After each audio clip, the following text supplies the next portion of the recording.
Good morning guys, my self Sandeep Kumar Reddy from engineers competitive training academy. आज मैं आप लोगों को एयरफोर्स जो भी शिफ्ट 2 एग्ज़ामिनेशन हुआ उसके बारे में डिस्कस करने जा रहा हूँ। ऑलरेडी हमने शिफ्ट 1 डिस्कस किया गया, एक बार आप लोग प्लेलिस्ट में जाइएगा, आपको मिल जाएंगे। चलिए देखते हैं इनके शिफ्ट 2 के अंदर क्या क्या सवाल दिए गए हैं। डीमोस, जो कि इनसे एक ऐसा सवाल था कि ऐसे कौन सी प्लैनेट है, ऐसा कौन सी सैटेलाइट है जो कि स्मॉलेस्ट है। प्लैनेट नहीं, प्लैनेट अगर पूछता है तो हम लोगों को जानते हैं मर्क्यूरी है। यहाँ पे डीमोस, फोबोस जो कि मार्स का सब प्लैनेट्स है, ये नेचुरल सैटेलाइट्स है और इनमें फोबोस जो है काफ़ी बड़ा है, उसका सब प्लैनेट जो भी मार्स का जो सैटेलाइट्स है। अब डीमोस जो कि स्मॉलेस्ट सैटेलाइट कह सकते हो। Deimos has a mean radius of 6.2 kilometres and takes 30.3 hours to orbit Mars. आपको पता होनी चाहिए मार्स को हम क्या कहते हैं, लाल ग्रह। अब बात आता है one nation one card. Recently state bank of India ने ये वन नेशन वन कार्ड को, prime minister Narendra Modi has launch the one nation one card in association with the state bank of India. It is first national common mobility card कह सकते हो। किसने launch किया इसको? नरेंद्र मोदी ने। बहुत ही इंपॉर्टेंट है दोस्तों, आपसे इसी के कंसर्निंग सवाल पूछा जाएगा, आपको आंसर देना होगा। अब बात आता है डिस्कवरी ऑफ सर्कुलेशन, जो कि विलियम हार्वे आप जानते हैं, जिन्होंने सर्कुलेशन डिस्कवरी का इन्वेंशन किया था। अब बाकी आप देख सकते हैं जो भी दिया गया है। दोस्तों आपसे रिक्वेस्ट है, कम से कम 1300 प्लस वीडियो इसके अंदर अपलोड किया गया है। आप लोग 50 से ज़्यादा प्लेलिस्ट बनाया गया है। अगर आपको लगता है कि सर हमें रिक्वायरमेंट है, you can directly go through the subject wise topic. अब बात आता है DNA, deoxy ribo nucleic acid इसका फुल फॉर्म है, जो कि हम लोग जानते हैं वाटसन एंड क्रिक जो खोज किए थे डीएनए। अब बात आता है अगला जो सवाल है, केपलर्स जो लॉ है, पहला, दूसरा, तीसरा, ये लॉज ऑफ एक्लिप्स कहते हैं, सर एलिप्सिस कहते हैं। The orbits of the planets are ellipses. Law of harmony भी कहते हैं। इन्होंने 3 लॉ, पहला दूसरा लॉ देख सकते हो क्या स्टेट करता है। पहला लॉ क्या बोलता है, दूसरा क्या बोलता है और तीसरा क्या बोलता है। जो कि सूरज है वो सेंटर में रहता है, उसको हम फोकस में कहते हैं। आपको पता है सन इज़ एट द फोकी और फोकस। अब बात आता है विजया बैंक और देना बैंक दोनों मर्ज होके किस बैंक के अंदर मर्ज हो गया, आपको पता होना ज़रूरी है। बैंक ऑफ बड़ौदा के अंदर ये दोनों बैंक्स मर्ज हो गया। ये बहुत ही इम्पॉर्टेंट है दोस्तों आपसे रिक्वेस्ट है कि जिसने भी अगर एग्ज़ाम दिया है, आप कमेंट सेक्शन में कमेंट कर सकते हैं कोई भी सवाल अगर आपको लगता है कि इससे ऊपर आप लोग जानते हैं। Indian Olympic Association planning to hold the 39th national games in Meghalaya in 2023 instead of 2022. Meghalaya was granted to host the 39th National Games in 2022, the year when Meghalaya will also celebrate its golden jubilee of statehood. पर 2022 में था, अब क्या कर दिया उन्होंने 2023 में, in 2023 instead of 2022. So 2022 में होने वाले थे, जिन्होंने इसको 2023 कर दिया गया। अभी आपको पता होना ज़रूरी है, जो भी नेशनल गेम्स हैं वो 2023 में कंडक्ट करेंगे मेघालय में। अब बात आता है फंडामेंटल यूनिट्स क्या था, सवाल था, उसके अंदर टाइम था।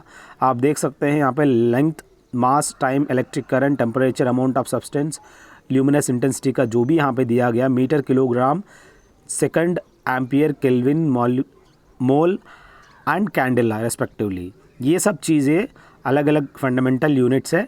उसके अंदर जो था वो टाइम था। इलेक्ट्रिक बल्ब जो है, जो भी फिलामेंट होता है, उस फिलामेंट टंगस्टन से बना हुआ तक मैक्सिमम इसका जो कि मेल्टिंग कैपेसिटी है। मानिका बात्रा टेबल टेनिस की खिलाड़ी है, आप लोगों को याद रखना ज़रूरी है। अब बात आता है फ्रेजाइल का अपोजिट मीनिंग पूछा है, जो कि रॉबस्ट कह सकते हैं, अपोजिट में स्टेबिलिटी भी कह सकते हो। फ्रेजाइल यानी काफ़ी डेलिकेट होता है। अब बात आता है ब्लैक फॉरेस्ट, जो कि आप जर्मनी में, इससे पहले मैंने गुजरात करके बाय मिस्टेक लिख दिया था, now it is in Germany, जिसका कैपिटल बर्लिन। दोस्तों ध्यानचंद हॉकी विजार्ड, ये फील्ड हॉकी खेलते हैं, इनको ओलंपिक्स मेडल भी मिला है। आज़म जो कि स्प्लेंडिड, अमेजिंग को कहते हैं सिनोनिम्स। एरोप्लेन राइट ब्रदर्स ने खोज की थी 1903 में।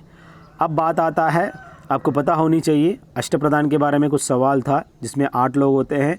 बाकी पेशवा यानी हेड ऑफ काउंसिल को कहते हैं, सेनापति, न्यायाधीश, मजूमदार, पंत सचिव, मंत्री, आप दे सकते हो दंडाध्यक्ष रिलीजियस मैटर्स के लिए। अब बाकी आप लोग देखिएगा जो भी दिया गया है, लॉ ऑफ मोशंस ऑलरेडी हमने बताया हुआ है।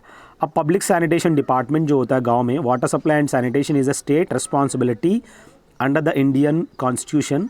स्टेट्स में give the responsibility to the panchayat raj institutions in rural areas और municipalities in urban areas. So जो भी सैनिटेशन है वो सैनिटेशन डिपार्टमेंट होता है, गांव में आप पंचायत राज के अंडर में होता है, सिटीज़ में म्यूनसिपैलिटीज़ के अंदर में होता है। So this in urban areas called urban local bodies कह सकते हो। आप लोग जो भी वहाँ पे दिया गया था अर्बन लोकल बॉडीज़ के अंडर ही ये सब आप देख सकते हैं। इंटरनेशनल लिटरेसी डे के बारे में पूछा गया, 8 सितंबर को मनाया जाता है, जो कि लिटरेसी डे। आप लोगों को पता होनी चाहिए एजुकेशन मिनिस्टर सबसे पहला कौन था, उसी के नाम पे हम लोग जो कि मनाते हैं, जो कि एजुकेशन डे मनाते हैं, वो आपको पता होना ज़रूरी है। अब वो कौन है जो सबसे पहले एजुकेशन मिनिस्टर, आप लोग मुझे कमेंट सेक्शन में बताइएगा। नागार्जुन सागर डैम, जो कि आप जानते हैं, is a masonry dam across the Krishna river at Nagarjun Sagar, which straddles the border between the Guntur district, Andhra Pradesh, and Nalgonda district of Telangana. Constructed between 55 to 67, the dam created a water reservoir with a gross storage capacity 11.472 billion cubic meters. बहुत ही important है दोस्तों, ये आंध्र प्रदेश और तेलंगाना के बीच में बनाया गया है। अशोक गहलोत, जो कि इंडियन पॉलिटिशियन, जिन्होंने chief minister of Rajasthan take over किया था, आपको पता होना ज़रूरी है, इसके बारे में पूछा था। अब शेख हसीना आज के टाइम पे जो कि बांग्लादेश की प्राइम मिनिस्टर कह सकते हैं, आप देख सकते हो कब से ये ऑफिस होल्ड कर रही है, 10th prime minister of Bangladesh. Eradicate यानी किसी चीज़ को एलिमिनेट करना, रिमूव करना, एक्सटर्मिनेट करना, निकाल देना। बेनिवोलेंट सिनोनिम्स देख सकते हो, काइंडली होता है warm hearted, good, tolerant and compassionate, good नेचर्ड, everything आप कह सकते हो। कॉमजोल का यहाँ पे देख सकते हो, कॉमजोल यानी यहाँ पे is not an acronym, I believe the founders were inspired by the words computer and solution. So Comzol का यहाँ पे कंप्यूटर एंड सॉल्यूशन का अलग नाम है, जो कि पूछा गया था। ऑस्ट्रेलिया, जिन्होंने आप जानते हैं स्मॉलेस्ट कॉन्टिनेंट आज के टाइम पे, अब बिगेस्ट आइलैंड जो है ग्रीनलैंड है, और ये आपको पता होनी चाहिए सबसे बड़ा जो है एशिया है। अब दूसरा पोजीशन में क्या आता है, आप लोग कमेंट सेक्शन में मुझे बताइएगा। अब बात आता है करेंसी ऑफ बांग्लादेश। बांग्लादेश टाका है, बीडीटी कहते हैं। Central bank of Bangladesh control the right to issue the currency. जो करेंसी कौन इश्यू करता है, सेंट्रल बैंक ऑफ बांग्लादेश। इसको हम लोग रिजर्व बैंक ऑफ इंडिया जिस हिसाब से इश्यू करता है, उनका central bank of Bangladesh. The taka is divided into smaller denominations of 100 paisa. So paisa it's a Bengali word, you can see. So 100 paisa तक डिवाइड किया गया है उसके अंदर। अब बात आता है कौन आज के टाइम पे, गिरीश चंद्र मुर्मू और मनोज सिन्हा, ये दोनों है। क्या दिया था आप लोग चेक कर सकते हैं। इन दोनों में अगर किसी ने, ये लोग governor of Jammu and Kashmir कह सकते हैं, ये अपॉइंट करते हैं रामनाथ कोविंद जी। आप लोग देखिएगा एग्ज़ाम में क्या आया था, आप जानते हैं कौन, जो भी आया था आप आंसर चेक कर लेना। New Zealand has yet to win the World Cup but has been runners up 2 times. So जो कि न्यूजीलैंड आप जानते हैं रिसेंटली 2019 में उन्होंने जीता था अगेंस्ट इंग्लैंड। ये रिकरेंट जो भी होल्ड कर रहे हैं। वीनस, जो कि ट्विन प्लैनेट ऑफ अर्थ कहते हैं, क्योंकि सेम साइज़ रहता है और वीनस का। आप लोग जानते हैं जो भी प्लैनेट्स हैं from the sun to the away, आप मर्क्यूरी, वीनस, अर्थ, मार्स, अलग अलग जेजन यानी Jupiter, Saturn, Uranus and Neptune, ये एक ऑर्डर है जो आपको पता होना ज़रूरी है। वीनस जो ट्विन प्लैनेट्स कह सकते हैं। 65th फिल्म फेयर अवार्ड के हिसाब से हिंदी मूवी एक थी गली बॉय, जिसको दिया गया है बेस्ट फिल्म फेयर अवार्ड। आपको पता होनी चाहिए, this is given in the Bollywood. जो गली बॉय का हीरो का नाम क्या है, आप लोग मुझे कमेंट सेक्शन में बताइएगा। कोबाल यानी कॉमन बिजनेस ओरिएंटेड लैंग्वेज है, is a compiled English like computer program language designed for business use purpose. ये कोबाल लैंग्वेज यूज़ किया जाता है। अगला देखिए, अलग अलग फॉर्म्स पूछे गए हैं। स्ट्रिंग का बेसिक फॉर्म है stung, stung, stings, third person singular है, स्टिंगिंग आप जरंड फॉर्म में कह सकते हैं। वैरायटी का स्पेलिंग था, ये तो हम जानते हैं, डाइवर्स या डिफरेंट को हम कह सकते हैं। टू टेक टू टास्क यानी किसी को पनिशमेंट, मतलब to chew someone out of और something they have done wrong. Screw someone कह सकते हो, जो गलत किया है टिट फॉर टैट करना चाहिए। अब बात आता है वैलिडेट की, जो कि वैलिडेट्स, वैलिडेटिंग, वैलिडेटेड, सो अलग अलग जो कि यहाँ पे आपको पता होना ज़रूरी है, अलग अलग फॉर्म्स। इस तरह का सवाल भी पूछा जा रहा है। हिस्ट्रियोनिक यानी एक्सेसिवली थिएट्रिकल कहते हैं, ड्रामेटिक इन कैरेक्टर और स्टाइल को कह सकते हैं। डेलिकेट यानी फ्रेजाइल को कह सकते हैं। Eiffel Tower is taller than Qutub Minar, ये किस हिसाब से यूज़ कर रहा है चेक कर लीजिएगा। He is different from others, she is superior to him. Different from, superior to, किस हिसाब से हम लोग प्रीपोजिशन यूज़ करते हैं आपको पता होना ज़रूरी है।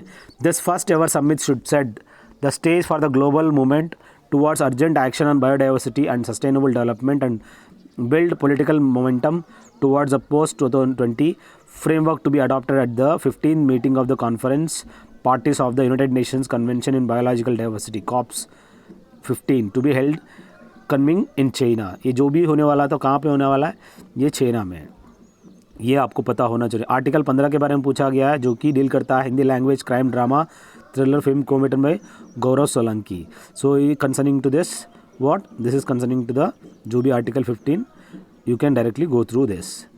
अब बात आता है फंडामेंटल राइट्स के बारे में, कोई सवाल था। Right to equality, freedom against exploitation, freedom of religion, cultural and educational rights, right to constitutional remedies. ये अलग अलग आर्टिकल से याद कर लीजिए, जो भी सवाल थे आप लोग इसको लिख सकते हैं।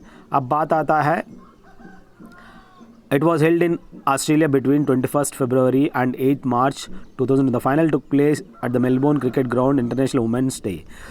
Host Australia won the tournament, beating India by 85 runs to win their 5th title। जो कि 2020 का जो क्रिकेट है वो वुमेंस का ऑस्ट्रेलिया खुद जीती थे अगेंस्ट इंडिया। अगला देखिए, मस्जिद अल हराम, also known as the Great Mosque of Mecca, is a mosque that surrounds the Kaaba in Mecca in the Makkah province of Saudi Arabia. काफ़ी बड़ा ग्रेट मॉस्क ऑफ मक्का कह सकते हैं, जो कि मस्जिद अल हराम, बहुत ही इंपॉर्टेंट है दोस्तों। अब बात आता है Tungabhadra river. The site of the city on the Tungabhadra river is now partly occupied by the village of Hampi in eastern Karnataka state. The ruins at Hampi were designed a UNESCO World Heritage site in 1986। अब देखिएगा यहाँ पे जो भी Vijayanagar empire था वो कहाँ पर उपस्थित था, तुंगभद्रा रिवर के किनारे। आप ये पूरा विजयनगर एम्पायर एग्जिस्ट था, वो कर्नाटक में आप देख सकते हो। अब बात आता है एकलव्य अवार्ड किनको मिला 2019 में, रंजन एस शेट्टी, जो कि कोको प्लेयर को ये दिया गया है एकलव्य अवार्ड।